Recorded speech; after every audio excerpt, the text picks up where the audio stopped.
porque elas vão nos dando a oportunidade de construir a conversação terapêutica com as escalas ou os instrumentos que nós usamos dentro da TCC. Nós vamos fazendo aquilo que lá é a colaboração mútua, vamos construindo junto. Aqui é a mesma coisa também.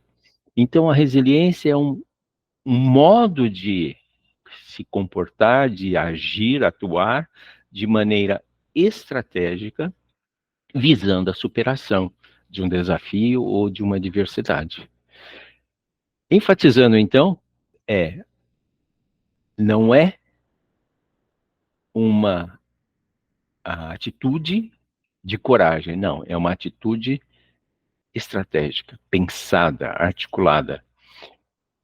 E com isso, então, a resiliência ela pode ser desenvolvida a partir de um treino ou de um processo psicoterapêutico, tá? Bora lá para o outro, que então agora vamos falar um pouquinho da construção da escala para a gente sentir essa segurança, né? Eu já apresentei essa escala em N lugares, congressos de psicoterapia, no próprio congressão nosso, o Brasileirão. Eu, durante vários anos, já apresentei a escala com cursos, com palestras, com conferências.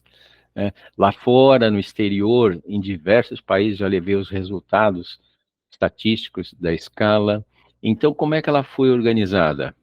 Ela veio acontecer a partir de uma escala que ela ocorreu em 2006, aonde lá nós começamos a trabalhar assuntos que tinha a ver com resiliência por meio de uma análise, né,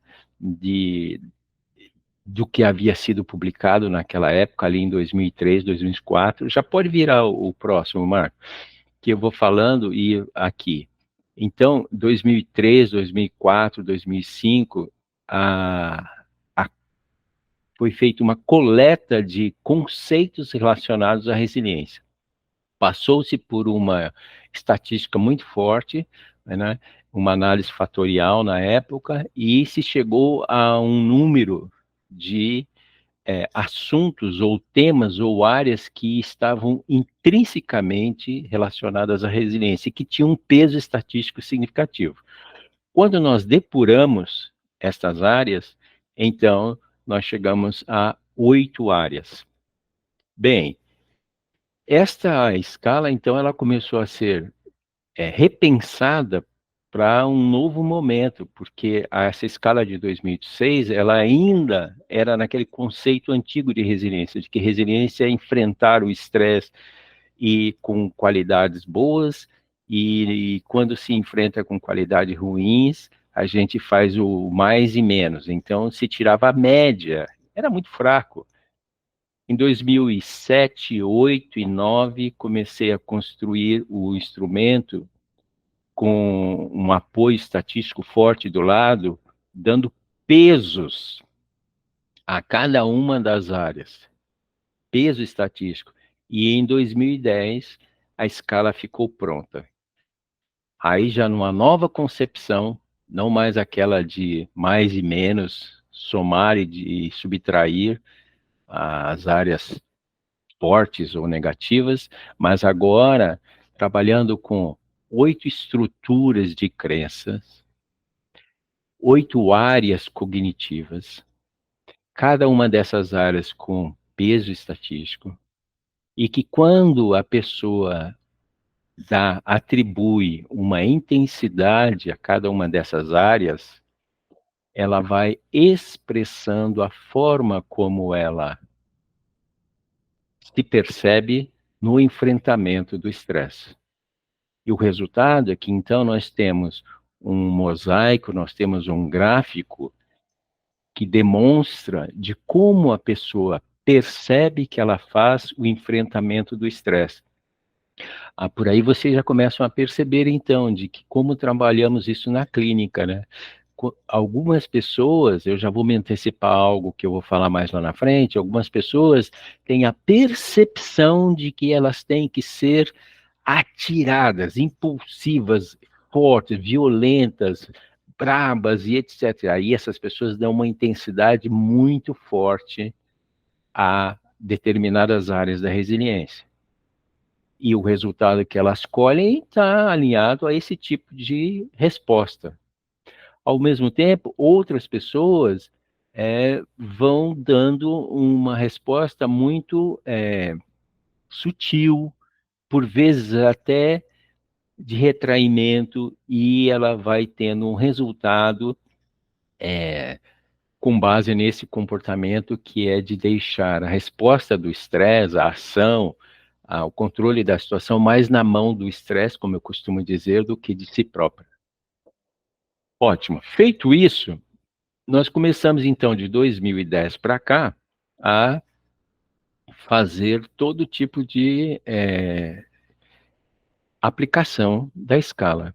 Então a escala já foi, pode virar, Marco, a escala já foi aplicada em hospitais que nós trabalhamos, já foi aplicada em doutorados, já foi aplicada em mestrados, já foi aplicada no mundo da enfermagem, de condutores de transporte, catadores de papel, de pessoas de uma certa etnia e por aí afora. O que o Quest vai mostrando para nós que estamos sentados numa clínica? Ele vai nos mostrando de que a percepção da pessoa que está na minha frente é que vai guiar a conversação. E a escala está ali dando a ela uma referência, um ponto de referência de como é que está a percepção dela. Então, ela vai começando a identificar ali as crenças limitantes, as crenças que favorecem a mudança, e eu vou, como terapeuta, conduzindo essa conversação. Eu não dirijo, eu não monopolizo, eu vou fazendo uma condução da conversa. E para isso, então, existe um protocolo, e eu vou seguindo o protocolo, e a pessoa sabe disso, ela está vendo, ela está me acompanhando, e a conversa vai ficando uma conversa muito agradável de descoberta, de autoconhecimento, expansão da consciência profunda, porque ela começa a adquirir a possibilidade de trazer para dentro do próprio assunto a temática da resiliência. Como? E aí ela vai, o como é reestruturando a forma de ver a sua própria atuação. O Quest, ele não vai trabalhar com aquilo que é externo, ele vai trabalhar com as crenças da própria pessoa, que está ali querendo se repensar, se rever. Gira, Mar. Qual é o referencial teórico? Trabalhei, então, a partir de 2010, trabalhamos na estruturação de um referencial teórico para dar sustentação à ferramenta, ao instrumento. Esse referencial teórico, ele parte das 8 áreas que constituem a resiliência. Daqui a pouquinho eu já vou mostrar para vocês. E estas 8 áreas, elas são, então, trabalhadas dentro de um padrão que é expressado. As pessoas agem e atuam dentro de um padrão, e esse padrão, ele vai ser analisado dentro de uma condição de resiliência. Nós, que somos os técnicos, aprendemos isso e a gente domina esse entendimento de como é que eu vou trabalhar determinada condição dentro de um padrão, tá? E é isso, obrigado. Bom, as 8 áreas chaves que constituem a resiliência são áreas que vieram da literatura especializada, passaram pela estatística, e que, então, quando uma pessoa está falando de futebol, por exemplo, não é resiliência. Quando a pessoa está no trânsito, não é resiliência. Mas quando a pessoa está falando sobre o sentido da vida que ela encontra no futebol, agora nós estamos falando de sentido da vida. Quando ela está falando para nós sobre a morte e o otimismo para a vida dentro daquela experiência de morte, aí nós estamos falando de resiliência, estamos falando de otimismo para a vida dentro de um assunto que é a morte. Quando a pessoa está nos falando sobre um problema que teve no trabalho, uma treta que teve no trabalho muito forte. Então, ela está explorando conosco a autoconfiança dentro daquele assunto e a autoconfiança vai permeando o assunto que a pessoa tem ou está enfrentando, né? Então, vira ele. Nós vamos trabalhando nesta conversação com a escala e aí eu vou chegar já aqui, olha, num exercício que eu vou explicar para vocês como é que eu trabalho de uma forma prática. O exercício vocês não vão encontrar num artigo em algum lugar, porque eu criei esses dias. Criei como? Pensando em ser claro com vocês, dizer assim, como é que eu vou fazer para que eles entendam facilmente. Então, já vem um exercício aí. Aqui estão as áreas que compõem a resiliência, tá? A primeira área, que lá em cima está a XT, é análise de contexto. E esta é uma das áreas que nós trabalhamos muito, muito, muito dentro da resiliência, pessoal. A análise de contexto é quando a pessoa ela passa a conversar conosco sobre como ela vai analisar o que está acontecendo no ambiente, no contexto, a partir do referencial da resiliência, e não um referencial externo ou o referencial que ela mesma usava. Né? As crenças antigas, vamos dizer, dentro dessa linguagem, os modos antigos, comportamentos antigos, não, agora ela vai utilizar as ferramentas que estão ali sendo propostas para ela. Por exemplo, dentro de uma análise de contexto, o que precisa ser analisado é quais são os fatos que estão dentro da situação. E o assunto pode ser, como eu disse antes, um câncer, pode ser um desligamento da empresa, pode ser o plano de um casamento, pode ser revendo e ampliando a consciência. Quais são os fatos? É um dos parâmetros que eu tenho dentro da análise de contexto. E ela vai aprendendo a lidar com esse modo de questionar, né, de pensar, de refletir, e vai daí estabelecendo novos critérios para o seu comportamento, dizendo assim, bom, então eu vou passar a agir, a atuar desta maneira, porque daí eu estou trabalhando com a resiliência dentro do assunto e vou ter outros resultados além daqueles que eu estou tendo. Uma outra área é a autoconfiança, a CNF, autoconfiança. A pessoa vai trabalhar ali com o senso de ser capaz. Eu sou capaz de enfrentar essa situação, eu tenho recursos internos e ela vai ter, então, acesso aos recursos internos que ela tem. Nós vamos promover essa conversa, ela vai fazer o levantamento dos recursos internos e passar a colocar em prática. Então, veja que, vamos imaginar assim, numa semana eu trabalhei análise de contexto, porque é difícil de trabalhar mais de uma área numa única sessão, gente. Embora depois que a gente está evoluindo no processo, as pessoas vão em uma área, voltam na outra, e aí a gente tem que ter essa mobilidade, essa flexibilidade, conhecer a ferramenta, né? E fazer a mesma dança que ela também. Ótimo. Então, eu vou lá na análise de contexto, vou falar com ela sobre a confiança, onde está a confiança, como é a confiança e como ela vai utilizar a confiança. Já falei na semana anterior de análise de contexto. Vou poder mesclar as duas áreas. E aí começa a ficar muito rico, porque a pessoa começa a entender e falar assim, poxa, então eu posso usar esse modo de ver o contexto com essas ferramentas da minha confiança agora. Eu vou ter um outro tipo de enfrentamento. O AC é autocontrole. Autocontrole da raiva, autocontrole da tristeza. Olha, pessoal, vocês sabem muito bem, um bom número de pessoas, a gente começa a conversar sobre, ela fala, não, eu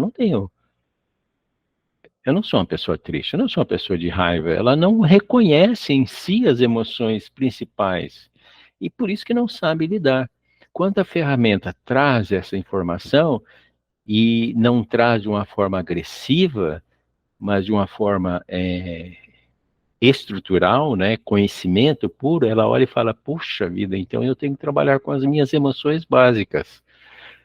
E nós, então, encaminhamos o assunto, como eu disse, pode ser uma doença, pode ser a mudança, pode ser uma viagem, um desafio, enfim. Eu vou trazer para também a gestão das emoções. E a conversa vai se acrescentando, se avolumando. Temos a próxima área, que é conquistar e manter pessoas, e empatia, EPT. Então, só aí vocês percebam que eu já tive, no mínimo, 5 sessões com a cliente. 5 sessões onde a cliente está descobrindo as características de resiliência que ela mesma possui. E está trazendo, com o nosso suporte, o nosso apoio, a nossa colaboração, essas descobertas para dentro da sua própria vida. E fazendo disso uma aquisição pessoal, né? Trazendo para si próprio, dizendo, agora é meu, eu estou me apropriando desse conhecimento, porque são recursos internos meus. As outras áreas que estão abaixo é leitura corporal. Há um momento onde eu introduzo o assunto da leitura corporal. Para isso, eu disse a vocês lá atrás que tem um protocolo que eu vou seguindo. O leitura corporal, ele é uma área onde vai me ajudar e a pessoa ter clareza, ter ciência de onde estão as reações no próprio corpo. Quais são as alterações que o corpo está passando, está sofrendo durante aquele enfrentamento do estresse, enfrentamento da adversidade. E ela vai tendo consciência, ou, como eu gosto de falar, ela vai tendo ciência das áreas que estão sendo impactadas. E há um reposicionamento diante dessas áreas. Então começa a haver aqui algo que eu acho muito lindo, sabe? Que nas primeiras áreas a gente fala muito da parte mental, né? Como eu me percebo em termos de confianças, como eu analiso a situação que eu estou vivendo, etc. E de repente eu começo a falar, agora é inaugurado o assunto de cuidado de si mesmo, o autocuidado do corpo, o autocuidado do meu organismo. Então, não fica só uma conversa, às vezes eu falo mentalista, né? Mas não, ela vem para dentro do concreto, que é o meu próprio corpo, como eu estou cuidando dele. E esta é uma área extremamente importante dentro da resiliência. Sempre foi. Desde lá, a Werner e Smith, lá em 1960, elas já trouxeram essa área aqui. A pessoa que desenvolve resiliência, ela passa a ser uma pessoa que cuida muito do próprio corpo. Agora, otimismo para a vida é aquela área onde a pessoa vai poder conversar e explorar a esperança, a criatividade diante da adversidade, que vai se somar à última área, que é o sentido da vida, o SV. Ora, então, se eu fizer uma continha aqui, eu já investi pelo menos 8 sessões para falar das 8 áreas. Ocorre que experiência de anos e anos, né, dizem que a gente nunca consegue falar de uma única área num dia só. Então, um processo de psicoterapia, ele vai ter, no mínimo, no mínimo, 12, 16 sessões. Nesse caso, é possível fazer o que a gente chama de a psicoterapia breve, clássica, né? Do começo ao fim, 12 a 16 sessões e fecha o processo. Mas acontece que os nossos pacientes, eles não estão, é muito pouco aqueles que estão dentro de um processo de psicoterapia breve, a maioria está dentro de um processo regular. E então nós vamos expandindo cada uma das 8 áreas na conversação que vem à frente. Vou pedir para o Marco virar o slide e vamos falar um pouquinho sobre o exercício. O exercício, volta só um pouquinho, Marco, a tela anterior aqui. O exercício dentro da clínica sempre é trabalhando aquilo que o Beck, o Datílio, trabalharam tanto, a Padeschi, que é a intensidade. Qual é o conceito que norteia a decisão de uma pessoa? É a intensidade. A intensidade que ela dá a um determinado pensamento, a intensidade que ela dá a uma determinada emoção, a intensidade que ela dá a uma determinada crença. Sempre é assim. Em todas as psicoterapias, as linhas, as abordagens. Né? Agora, dentro do Quest Resiliência, nós vamos trabalhar com a intensidade atribuída em cada uma das 8 áreas. Então, vira lá, Marco. Agora sim, vamos para ele. E aqui está uma área, o autocontrole. Eu fiz aqui esse